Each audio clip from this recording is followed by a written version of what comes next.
Necesitamos que la Iglesia de Jesucristo crezca en santidad, porque probablemente estemos viviendo el último avivamiento ahora. Me da mucho gusto, amada familia, que estén reunidos para estudiar su palabra. Y el día de hoy, este estudio de Marcos, capítulo 9, del verso 42 al 50, lo he titulado Cuidar, cortar y perseverar el llamado de Cristo a una vida santa. Fíjense, cuidar, cortar y perseverar.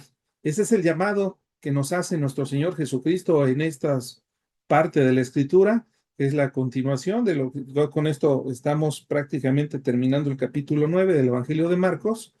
Y como les comentaba antes de iniciar la grabación, en este estudio y en estas historias que hemos estado leyendo en este capítulo 9, vemos cómo Jesús no solamente está educando a sus discípulos para que respondan hacia una conducta, sino que Jesús está tratando con el corazón de todos y cada uno de ellos. Y a través de todas estas cosas que están sucediendo en el ministerio de Jesús, Jesús está aprovechando para seguir discipulando a estos 12 valientes, a sus discípulos, para que ellos puedan continuar sin Él. Por supuesto que no los va a dejar solos. Les ha prometido que les enviará el Espíritu Santo para que esté con ellos toda la vida.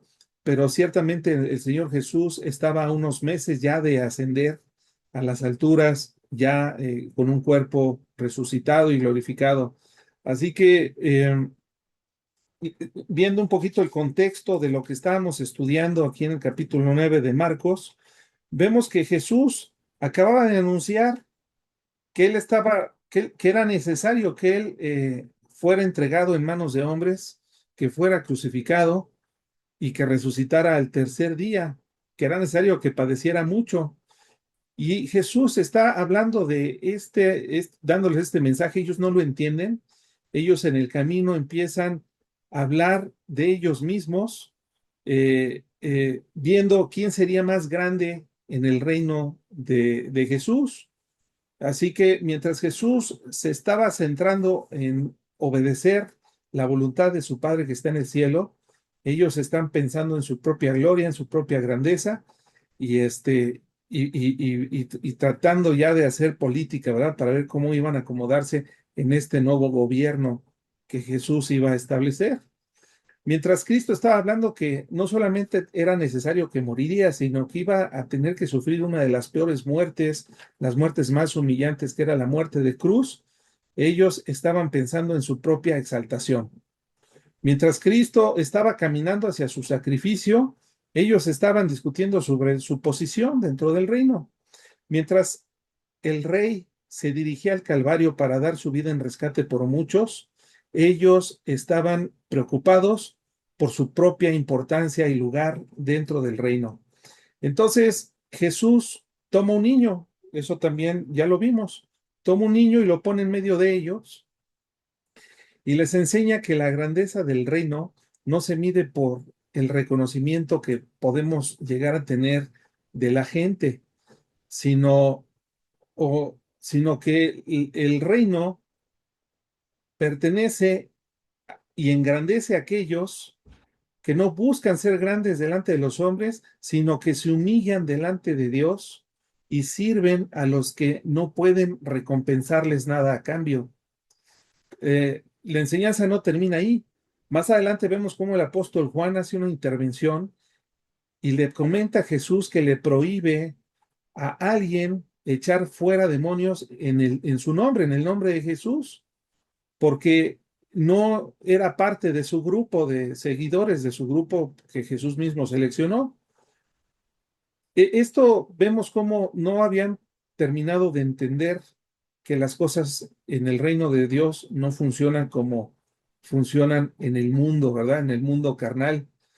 El problema no solamente era su ambición personal en esa posición dentro del reino, sino que también estaban demostrando que tenían un espíritu sectario, como de secta. su orgullo ministerial de yo sí fui elegido por Jesús y yo sí camino con él y tú no, eso no era la voluntad de Dios. Su deseo de controlar quién sí podía y quién no servir en el nombre de Jesús, esto era sumamente antibíblico y no obedecía a la voluntad de Dios. Por eso es que Jesús les dice, no, no, no se lo impidas, porque tenemos que aprender, amada familia, con todas estas lecciones, cómo, cómo funciona el reino de Dios y cómo piensa Dios acerca de sus propósitos, acerca de su reino. Y tú y yo somos parte del reino de Dios, ¿sí? Pertenecemos a cada uno de nosotros a su propia iglesia local, pero todos en conjunto somos un solo cuerpo que somos llamados la iglesia, ¿verdad? Y solamente Jesús compró y pagó el precio por todos y cada uno de nosotros, ¿verdad? Así que Jesús está corrigiendo y acaba de corregir dos errores fatales. Primero, corregir el corazón de sus discípulos para resistirse a una ambición egoísta. Y la segunda enseñanza destruye la exclusividad que también es parte del orgullo religioso de sus discípulos. Ahora, en estos versículos que estamos por estudiar, del 42 al 50, Jesús nos lleva a una enseñanza todavía mucho más profunda y mucho más elevada. Y parafraseando todo lo que vamos a escuchar de Jesús, es como si él dijera, ustedes están discutiendo sobre grandeza, posición y privilegio, pero yo quiero que entiendan algo. El verdadero peligro no es ser ignorado por los hombres, sino hacer tropezar a los pequeños de Dios. No es perder el reconocimiento público, sino deben de enfocarse en no perder su santidad. No piensen en quedarse fuera del círculo ministerial, sino terminar bajo el juicio eterno de Dios. De eso sí se tienen que preocupar. Así que el tono del pasaje que vamos a estudiar el día de hoy cambia drásticamente. Jesús lo eleva por mucho. Él empieza hablando acerca de recibir a los pequeños y hace una advertencia contra todos aquellos que los tropiezan. Pasa de corregir el orgullo de sus discípulos a enseñarles la necesidad de tratar con el pecado de manera radical y absoluta en sus vidas. Pasa de servir con humildad a hablar del infierno, del fuego eterno que no se apaga, del gusano que no muere, de la sal, del sacrificio y del juicio de Dios. Así que este texto nos va a confrontar a todos y cada uno de nosotros como iglesia contemporánea que necesitamos recuperar urgentemente lo siguiente. En primer lugar, no podemos tomar a la ligera el pecado en nuestras vidas. Eso es algo que nos tenemos que llevar todos nosotros. La segunda es que no podemos jugar con aquello que destruye a otros, por muy fuertes que nos sintamos. Otra lección es que no podemos consentir aquello que nos arrastra a nosotros mismos. O sea, la lucha también es contra nosotros, contra nuestra carnalidad. Y otra enseñanza que vamos a aprender hoy es que no podemos pretender servir a Cristo mientras toleramos lo que contamina el alma, lo que divide a la iglesia y ofende la santidad de nuestro Dios. Así que la pregunta retórica de este pasaje es, ¿realmente qué tan grandes somos en el reino de Dios? Esa no es la pregunta, sino la pregunta que todos debemos hacernos es, ¿estoy viviendo realmente conforme a la voluntad de Dios como alguien que comparecerá ante el tribunal de Cristo, que es un Dios santo, justo? Bueno, en este estudio, amada familia, vamos a aprender lo siguiente, porque el juicio de Dios es real y eterno. Cristo llama a sus discípulos a vivir una santidad radical, cuidando a los débiles, renunciando al pecado y preservándonos para vivir una vida pura, una vida santa, una vida pacífica delante de Dios y de los hombres. Así que, habiendo dado esta introducción, Vamos a empezar con la primera lección que la encontramos inmediatamente en el verso 42. Y aquí es donde Jesús nos hace una advertencia contra el pecado de la negligencia egoísta que hace tropezar a los más débiles. Dice así la escritura, la voy a poner aquí en pantalla. Cualquiera que haga tropezar a uno de estos pequeñitos que creen en mí, mejor le fuera si le atase una piedra de molino al cuello y se le arrojase al fondo del mar. Así que vamos a ver qué es lo que significa esta primera advertencia que nos hace o que le hace nuestro Señor Jesucristo, que hizo en su tiempo a sus discípulos, pero que sigue siendo verdadera y aplicable para todos y cada uno de nosotros, de todas las personas. Dice, los pequeñitos, cualquiera que haga tropezar a cualquiera de estos pequeñitos. Estos pequeñitos no solamente se trata de niños chiquitos, ciertamente se incluyen en este universo de pequeñitos a todas aquellas personas, aunque ya sean adultas, aunque ya sean de edad avanzada, aunque ya sean maduros, pero que son pequeños en la fe. A lo mejor vienen empezando el ministerio y todavía desconocen muchas cosas acerca del reino de Dios, de su voluntad, de la Biblia, del carácter de Dios, etcétera. Eh, Así que todos estos pequeñitos los podríamos llamar como nuevos en la fe. Eh, Jesús nos enfatiza que debemos evitar tropezar a cualquiera de ellos. Eh, el contexto que nos pone la escritura nos da mucha información. Por ejemplo, aquí vemos en el contexto anterior los versos anteriores cómo Jesús acaba de enseñarnos que la verdadera grandeza en el reino de Dios es servir a la gente humilde, precisamente, que también los podríamos ver como estos pequeñitos, ¿verdad? Estos son débiles. Y estas personas que son vulnerables.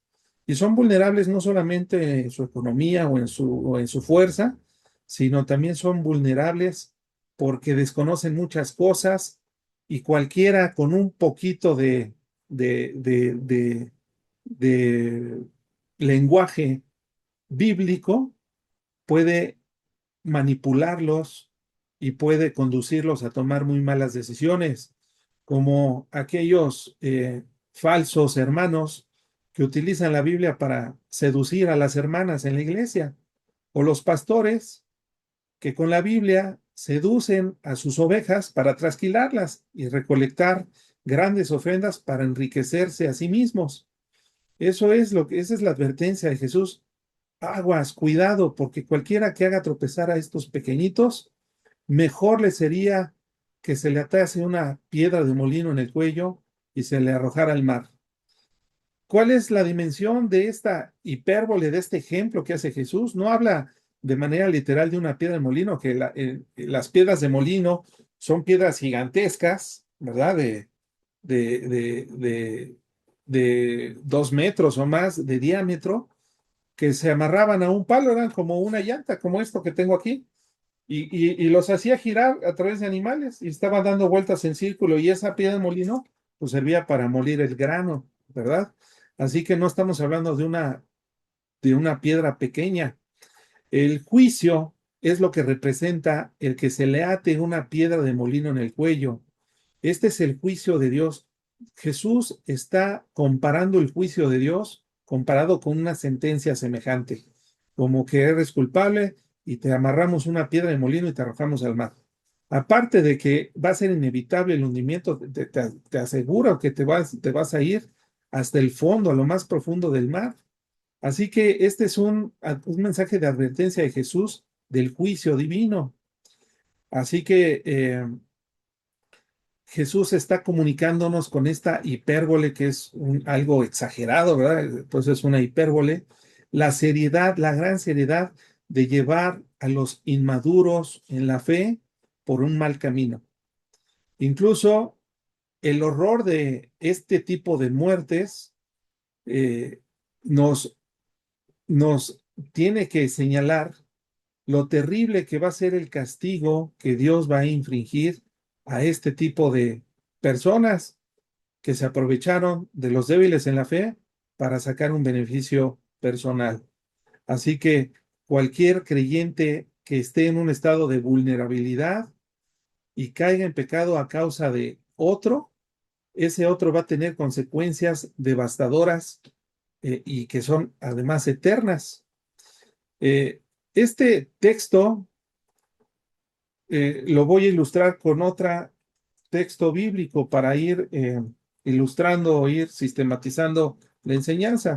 Me voy a ir a Isaías 54, versos del 1 al 6, donde Dios utiliza al profeta Isaías para hacer o para decir algo similar. Dice, acercaos naciones, acercaos, juntaos para oír, y vosotros pueblos escuchad, oiga la tierra y cuanto en ella hay, el mundo y todo lo que produce, porque Jehová está irado contra las naciones e indignado contra todo el ejército de ellas, las destruirá y las entregará al matadero, y los muertos de ellas serán arrojados, y de sus cadáveres se levantará hedor, y los montes se disolverán por la sangre de ellos, y todo el ejército de los cielos se disolverá, y se enrollarán los cielos como un libro, y caerá todo su ejército como cae la hoja de la parra, y como se cae la de la higuera, porque en los cielos se embriagará mi espada, he aquí que descenderá sobre Edom en juicio, y sobre el pueblo de mi anatema. Llena está de sangre la espada de Jehová, engrasada está de grosura, de sangre de corderos y de machos cabríos, de grosura, de riñones de carneros, porque Jehová tiene sacrificios en bolsa y grande matanza en tierra de Edom. Así que el Señor es un Dios que venga todo las injusticias y que si hasta ahorita no lo ha hecho es porque ha sido paciente, pero no significa que no va a suceder. Así que el apóstol Pablo, aquí en el libro de Romanos, nos da otra enseñanza, digamos que nos hace ver eh, el otro lado de la moneda. Dice el apóstol Pablo aquí en Romanos 15, voy a leer estos primeros 3 versículos. Así que los que somos fuertes, o sea, los que ya somos fuertes, los que somos maduros, los que ya tenemos cierto conocimiento, dice, debemos soportar las flaquezas de los débiles y no agradarnos de nosotros mismos o jactarnos, ¿verdad? Dios nos libre de jactarnos o de engrandecernos. Cada uno de nosotros agrade a su prójimo en lo que es bueno para edificación, porque ni aun Cristo se agradó a sí mismo, antes bien, como está escrito, los vituperios de los que te vituperaban cayeron sobre mí. Así que aquí en esta parte que se complementa con la enseñanza de nuestro Señor Jesucristo, vemos cómo los fuertes deben abstenerse de insistir en sus derechos para evitar dañar a cualquier otra de sus hermanos o de su prójimo. El fundamento de esta exhortación es completamente cristológico, como lo leímos en la última línea, que en donde el apóstol Pablo nos pone de ejemplo a Cristo. Cristo no buscó agradarse a sí mismo, sino que sufrió sacrificialmente. Y esto sirve como modelo amoroso para ti y para mí, para que los que somos fuertes soportemos la debilidad de los que apenas están creciendo y madurando, para que crezcan ellos en fortaleza y para que no nos agrademos de nosotros mismos, sino que todos busquemos agradar a nuestro prójimo para su edificación. Eh, estos 3 últimos capítulos del libro de Romanos es una exhortación parecida donde el Espíritu Santo nos está pidiendo que pongamos nuestros ojos eh, muy atentos para no hacer tropezar a ninguno de ellos. Eh, Voy a poner desde el Romanos 13, verso 8, si lo pueden leer con calma, hasta el capítulo 15 y estos tres versículos que leímos, son exhortaciones y consejos del apóstol Pablo para que nosotros pongamos cuidado de no tropezar a los que son más débiles en muchas cosas, por ejemplo, en abstenernos de alimentos, abstenernos de bebida, abstenernos de cosas que sí pueden ser un problema para otros. Dice aquí Romanos 14:13. Así que ya no juzgamos más a los unos a los otros, sino más bien decidid no poner tropiezo u ocasión de caer al hermano. Lo mismo que nos está diciendo Jesucristo, ¿verdad? eh, eh, Tenemos que fijarnos, no tropezar a nuestros hermanitos. Yo les decía, hay una diferencia de énfasis entre lo que nos dice Romanos 13, 14 y 15 a lo que nos dice Jesucristo aquí en Marcos 9, 42. Fíjense cómo Jesucristo, me voy a regresar al verso, cómo Jesucristo hace una advertencia. Dice, cuidado de no hacer tropezar a cualquiera de estos pequeñitos, porque viene juicio. Este juicio voltea hacia el castigo, o sea, pon tus ojos en el castigo, o sea, el juicio de Dios va a ser severo. Así que Jesús aquí nos está advirtiendo sobre la severidad del juicio de Dios con quien causa que un pequeño caiga en pecado. Esta, esta mala acción, este pecado, trae consecuencias eternas y devastadoras. Sin embargo, lo que nos dice el Espíritu Santo aquí en Romanos 15, del 1 al 3, es que pongamos o nuestro enfoque lo hagamos hacia arriba, o sea, hacia el trono de Dios, hacia donde habita Dios, porque aquí nos enfatiza que la motivación en nuestro corazón no es el temor al castigo, que lo debe de ser, pero no debe de ser ahí nuestro enfoque, sino del amor sacrificial de Jesucristo. Esta es la razón para que nosotros, de manera voluntaria, nos abstengamos de hacer cualquier cosa que tropiece a nuestros hermanos y que los que son fuertes puedan acomodar completamente los escrúpulos del débil en lugar de engrandecerse a sí mismos y acceder a las necesidades del débil eh, como objetivo de qué servirse. Así que esto es así. No nosotros, los cristianos maduros o que estamos buscando la madurez, no es que estemos corriendo hacia la dirección de Dios, volteando al infierno, ¿verdad? Con temor hacia el infierno, ¿no? Yo estoy corriendo en dirección de Dios, pero mi enfoque está en el castigo. No, así no debe de ser, aunque es una razón poderosa. Nosotros corremos hacia Cristo porque nuestros ojos están puestos en Él, en el autor y consumador de la fe, porque lo queremos honrar simplemente porque Él lo merece. Y por supuesto que nos seguimos alejando del castigo eterno, ¿verdad? Pero nuestro enfoque es hacia Dios. Y si nosotros estamos bien enfocados, no vamos a tropezar. Vamos a hacer, vamos a tener cuidado de agradarle a Dios, por lo tanto va a impactar nuestra conducta. Ahora vamos a ser cada día más santos, cada día más prudentes, cada día más mesurados, más mansos, y los que están huyendo del infierno, ellos empiezan a, a- a transformar como en bipolares, ¿verdad? Porque por un lado tienen pecados ocultos, pero por otro lado ellos se engañan a sí mismos diciendo, no, pero yo soy cristiano. Y eso no ayuda hacia la santidad. De hecho, eso no agrada a Dios. Pero aquí el enfoque que Cristo nos está dando es, mira, el juicio va a ser severo, mejor no hagas tropezar a los pequeñitos. Si se fijan cómo Cristo está trabajando en el corazón de cada uno de ellos. Me voy a rezar al texto para continuar nuestro estudio. Voy a pasar a la siguiente gran lección que encontramos aquí en el verso 43 y hasta el 48. Aquí Jesús nos empieza a dar consejos para permanecer firmes en la fe. Dice nuestro Señor Jesucristo, si tu mano te fuere ocasión de caer, córtala. Mejor te es entrar en la vida manco que teniendo dos manos e ir al infierno, al fuego que no puede ser apagado, donde el gusano de ellos no muere y el fuego nunca se apaga.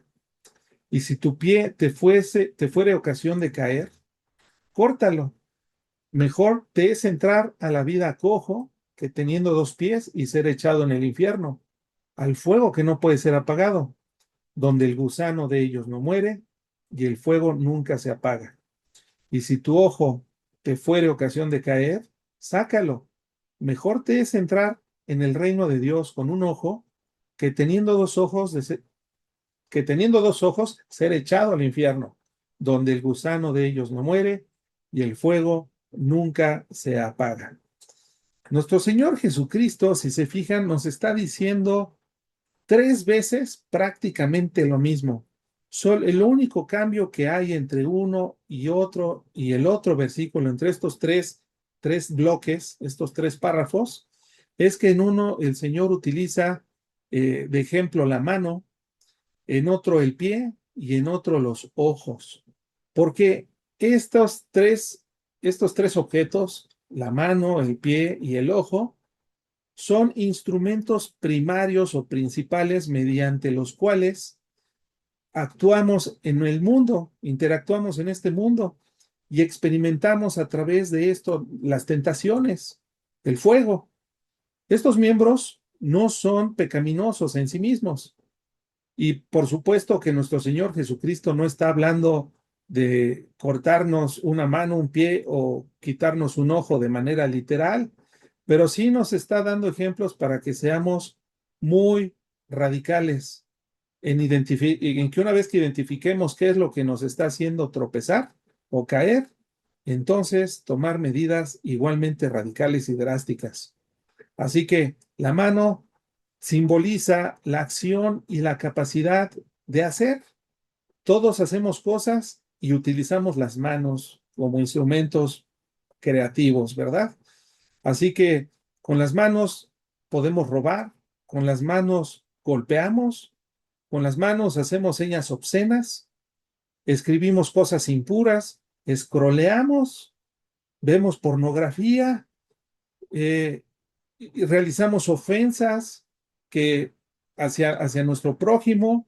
Así que el pie, con el pie, ¿qué podemos hacer? Bueno, el pie representa el movimiento, la dirección de nuestra vida. Con los pies nos movemos, caminamos. Una vez que tomamos una decisión, nuestros pies nos llevan, ¿verdad? En todas partes. Así que esto es lo que nos dirige en nuestro caminar en esta vida. El ojo, bueno, pues ¿qué les digo? Con el ojo es la percepción, son las ventanas del alma. Con el ojo llega el deseo. Con el ojo codiciamos una mujer hermosa, codiciamos las cosas del vecino, ¿verdad? Por el ojo entra la envidia, por el ojo viene el orgullo, todo lo que codiciamos, todo lo que alimenta la lujuria, la envidia que hay en nuestro corazón, bueno, entran por la vista. Así que la progresión que nos representa aquí Jesús es significativa.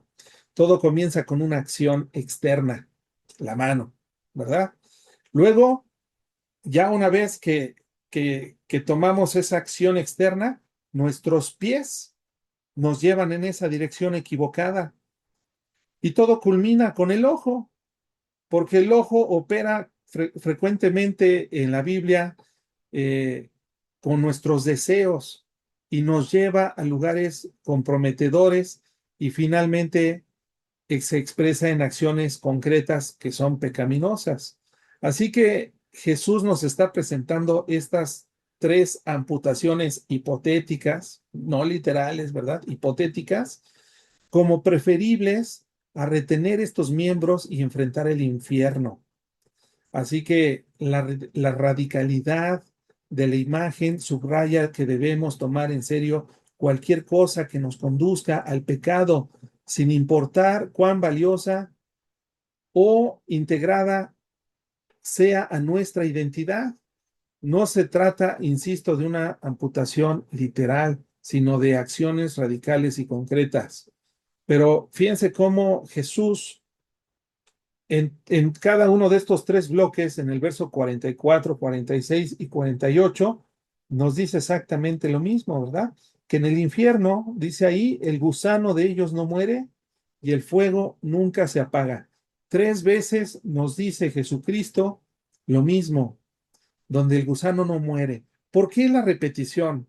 Yo decía, ¿por qué nos repite tres veces? Bueno, esta repetición triple definitivamente no es accidental, sino es una técnica retórica y por supuesto que también educativa que deliberadamente Jesús utiliza para grabar, para que se nos grabe aquí profundamente en nuestra mente, en la mente de todos sus oyentes, la realidad de un juicio eterno. Al repetir tres veces la misma advertencia, Jesús nos está enfatizando la gran importancia de mantenernos firmes ante la tentación, ¿verdad? El destino es el mismo, ya sea que haya entrado por la mano, el pie o por un ojo, es el infierno. Esta es la consecuencia inevitable de permitir que el pecado nos controle. Y luego nos decimos ser cristianos, pero somos practicantes del pecado. Nos estamos engañando a nosotros mismos. Así que esta repetición tiene varias funciones, al menos tiene tres funciones. La primera es que amplifica la urgencia y la seriedad del mensaje que está dando Jesucristo. Así que el mensaje es importante y el mensaje es urgente. La segunda repetición o la segunda función que cumple esta triple repetición es que nos él quiere asegurarse que ningún oyente puede ignorar o minimizar las consecuencias de no escucharlo, de no hacerle caso, ¿verdad? Y la tercera es que vincula cada acción específica, la amputación de la mano, del pie, del ojo, con la misma realidad aterradora, surgiendo que cualquier sacrificio en esta vida es preferible a enfrentar este destino tremendo y eterno y terrible. Así que esta estructura repetitiva también refleja un patrón de enseñanza común que la Biblia hace. Cuando algo se repite en la Biblia, amado hermano, hermana que estás aquí escuchándome, es porque es de suprema importancia que lo entendamos. Jesús no está siendo redundante, está siendo enfático y está asegurándole a sus discípulos y a todos los que estamos estudiando esta lección que debemos de comprender que nuestra eternidad está en juego. Yo sé, ¿verdad? Que la salvación no es por obras, pero también sé que nuestras obras manifiestan la verdadera fe que hay en nuestro corazón. No nos engañemos, hermanos. Dice la escritura aquí en Santiago capítulo 1, se los voy a poner aquí en pantalla. Santiago 1, verso 14 al 16. Dice que cada uno de nosotros somos tentados, todos somos tentados, pero somos tentados de nuestra propia concupiscencia. De ahí somos atraídos y seducidos. La concupiscencia es aquello que nos gusta, es nuestro talón de Aquiles, es nuestra debilidad, ¿verdad? Así que cuando se nos presenta una tentación que se alinea contra nuestra debilidad, por ejemplo, hay hermanos que son débiles ante la belleza femenina, ¿verdad? Hay otros que son débiles ante el enriquecimiento ilícito, hay otros que son débiles en algún vicio, hay unos que son débiles en cuanto a hablar con mentiras, ellos no pueden hablar con la verdad, porque ya son personas acostumbradas a mentir y a mentir y a mentir. Así que esa es la concupiscencia. Dice, cada uno es tentado cuando de su propia concupiscencia es atraído y seducido. Entonces la concupiscencia, después de que ha concebido ese pecado, lo estuvo maquinando, entonces da el paso y peca, ¿verdad? Da a luz el pecado. Por eso la importancia de hacer la amputación, ¿verdad? Antes de que llegue el pecado. La tentación no es pecado, es la antesala del pecado. Y siempre Dios nos va a advertir cuando estamos siendo tentados y siempre en su fidelidad nos va a decir, huye. Pero a veces somos necios, ¿verdad? Y nos quedamos ahí y pecamos. Y dice, y el pecado siendo consumado, da a luz la muerte. Amados hermanos míos, no erréis. Bueno, vamos a quedarnos aquí. Cristo está haciendo una advertencia, nos está haciendo un énfasis, y aquí el Espíritu Santo nos da mayor información de cómo es que es el proceso en que podemos nosotros caer en pecado. La tercera enseñanza, amada familia, que encontramos en en estos versos, es que el inminente y inevitable juicio de Dios sobre todas las personas. En estos dos últimos versículos, Jesús nos va a hablar que todos vamos a ser juzgados, todos y cada uno de nosotros de manera individual vamos a sufrir el juicio de Dios. Vamos a leer el texto. Dice, porque todos, ¿verdad? Y dice todos, todos son todos, ¿verdad? No algunos. Dice, todos serán salados con fuego y todo sacrificio será salado con sal. Buena es la sal, mas si la sal se hace insípida, ¿con qué la sazonaréis? Tened sal en vosotros mismos y tened paz los unos con los otros.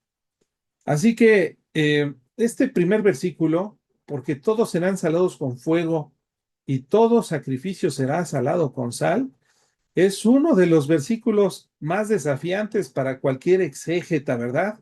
Para cualquiera que desee interpretar este pasaje, porque ofrece varias perspectivas, amada familia. La interpretación teológica más común tiene que ver con el versículo repetitivo 44, 46 y 48, donde dice que el fuego nunca se apaga, ¿verdad? Así que esto nos sugiere como una idea de que todos van a experimentar un fuego purificador. Sin embargo, la sal en el contexto, en este contexto bíblico, porque también hay que ver el contexto de toda la escritura acerca de la sal nos representa preservar, la preservación. Antes no había refrigeradores y la sal se utilizaba para preservar los alimentos. Pero también la sal aparece en el libro de Levítico, en las leyes ceremoniales y rituales de la ley de Moisés. Así que dice aquí que todos serán salados con fuego. ¿Qué es este fuego? Bueno, sugiere que todas las personas, creyentes o no creyentes, vamos a enfrentar un juicio de fuego de prueba y, y que purifica, ¿verdad? Para los creyentes, este fuego se refina con la fe. Por ejemplo, bíblicamente está la historia de Job. Job era un hombre perfecto que Dios le presumía a Satanás, que no había otro hombre como Job en el mundo temeroso de Dios y recto, ¿verdad?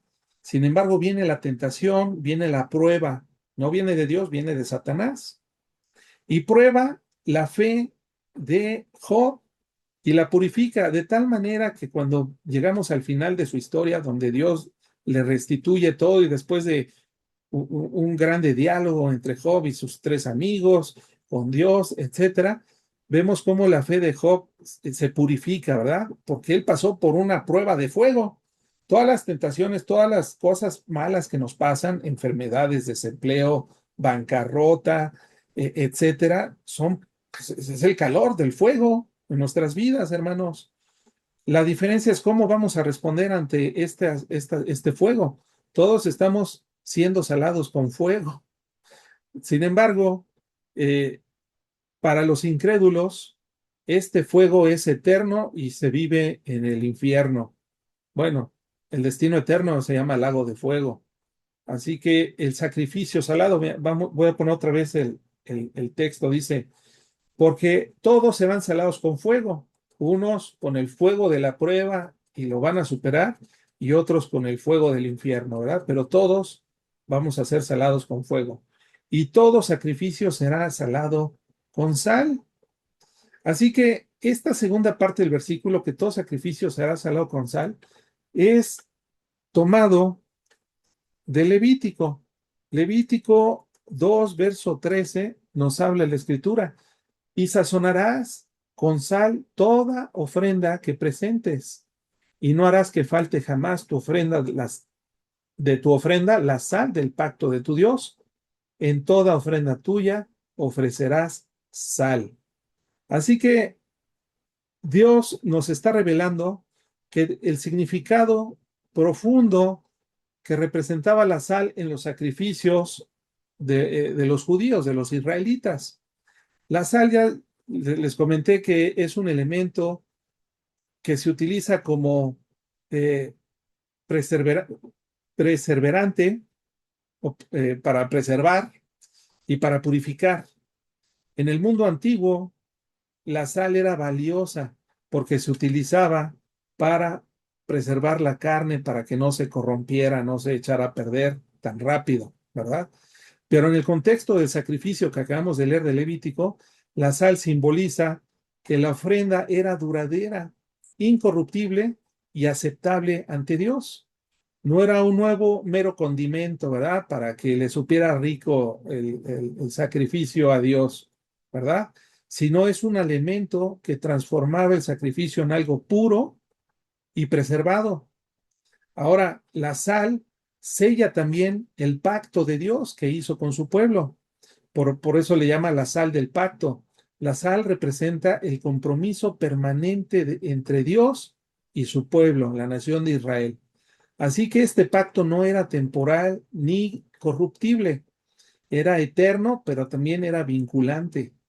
Cada vez que se añadía sal a un sacrificio, se reafirmaba la relación de alianza entre el pueblo de Israel y su Dios.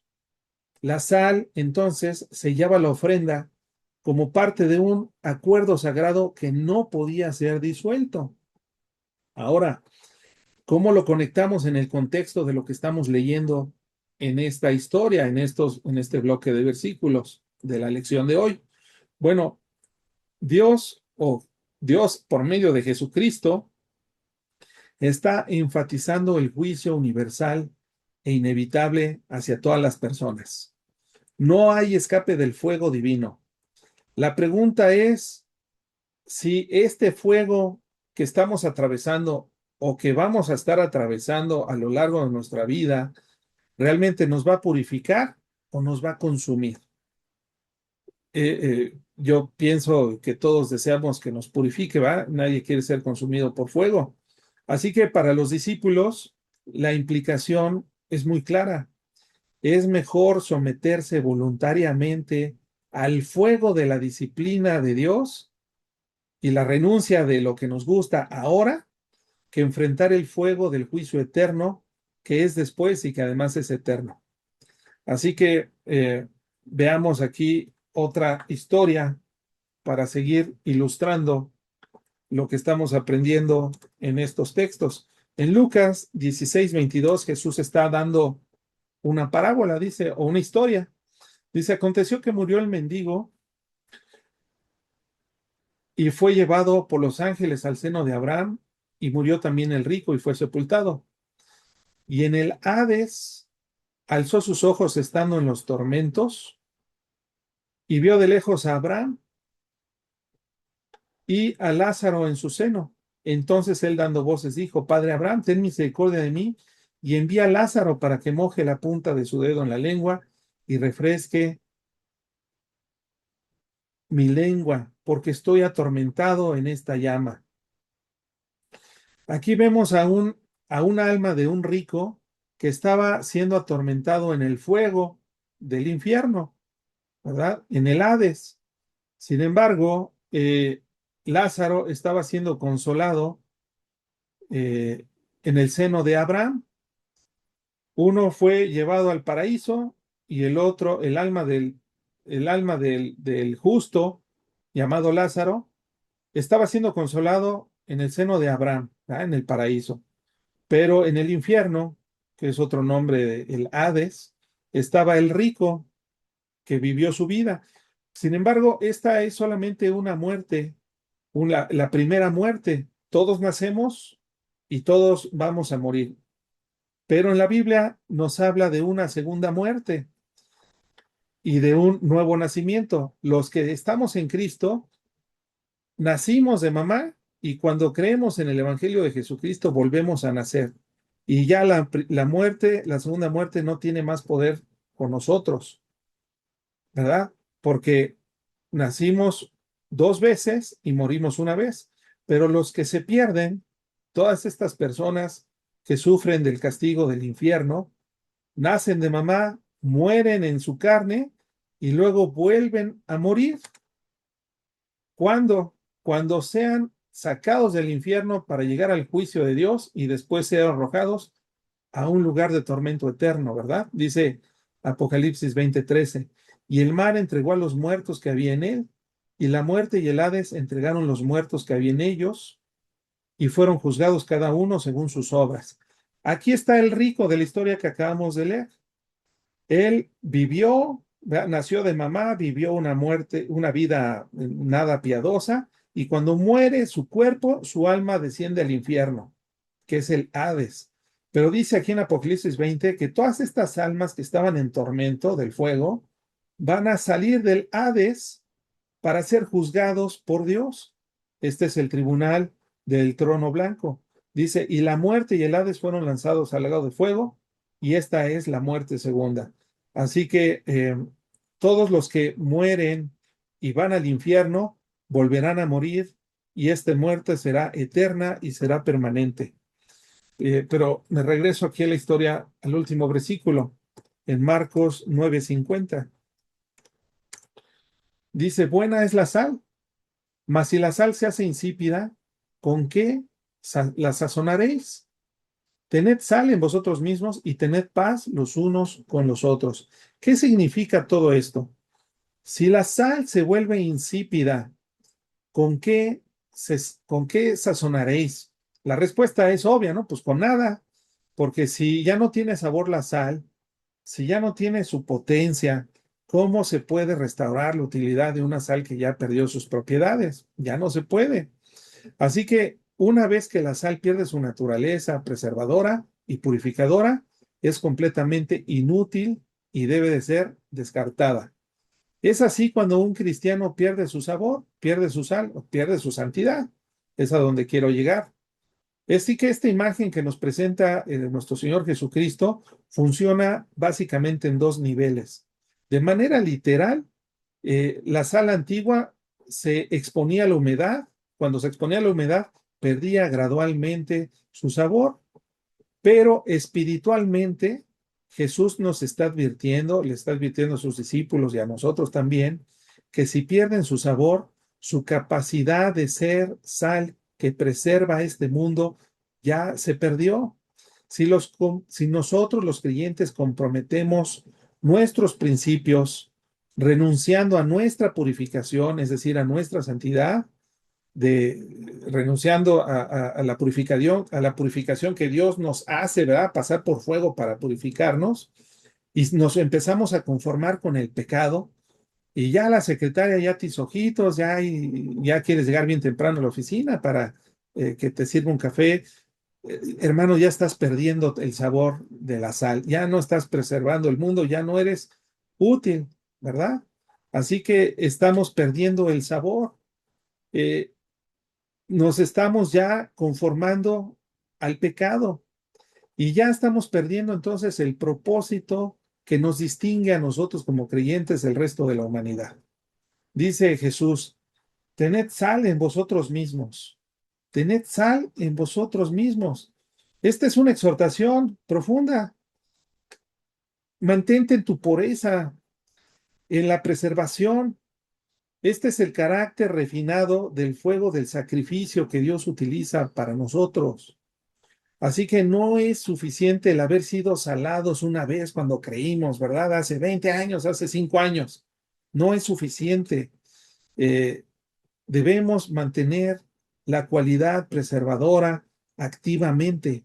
Este es un ejercicio que significa vivir con integridad, que significa rechazar lo que nos corrompe y permanecer firmes y fieles al pacto con el cual fuimos comprados con la sangre preciosa de nuestro Señor Jesucristo, a este nuevo pacto. Así que Jesús nos sigue diciendo: tengan sal en vosotros mismos y tened paz los unos con los otros.